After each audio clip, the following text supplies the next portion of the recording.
I wanted to do a quick talk on what's going on in the film industry right now. I'm on my way, I'm working my way towards the industry. But as you can see from the title of the video, I want to talk a bit about product placement and where that's at right now. It's going to be a short video. I'm just going to share with you what I do know. Hopefully, like, if you're in the industry too, you can like piece it together with the information you know, or like, you know, whatever it is.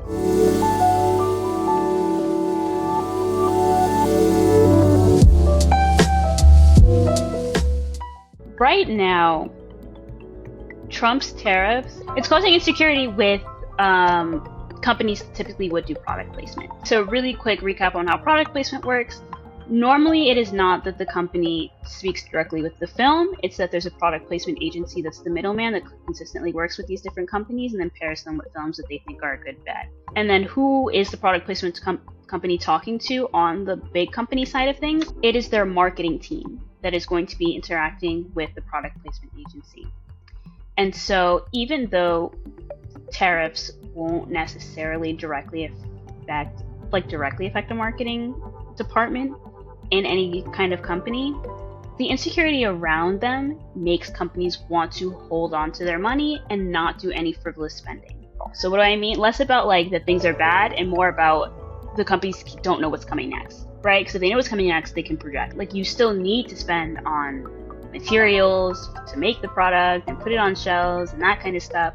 So because they slow down on the marketing side first, that means product placement is also on pause. We don't know if our product cost is about to go up by a whole bunch. There's a lot of insecurity around that right now.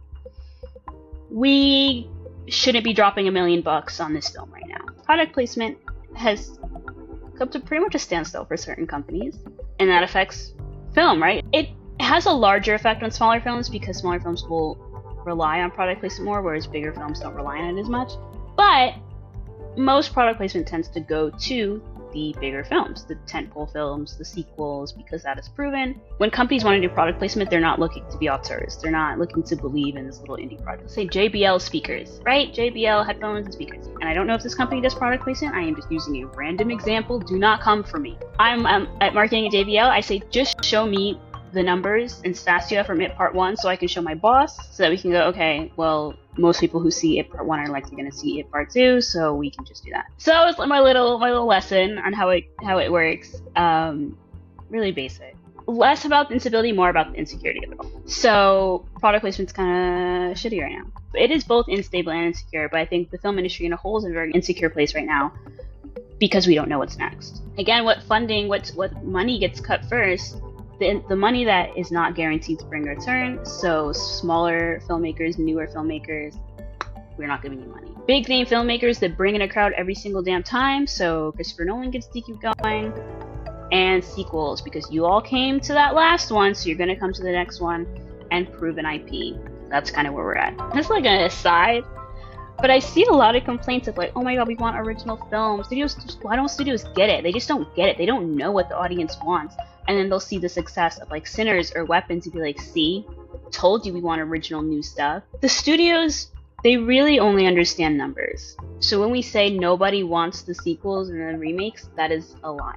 They are very consistently making their money back on those. And you're like, no, they reported it. They spent $300 billion on insert film here, and they didn't make that money back. They didn't spend $300 billion on it. They spent way less than it, but they're going to report it as $300 billion, and they're putting it in their taxes as $300 billion, and their like record keeping is $300 billion because they're paying themselves a stupid amount.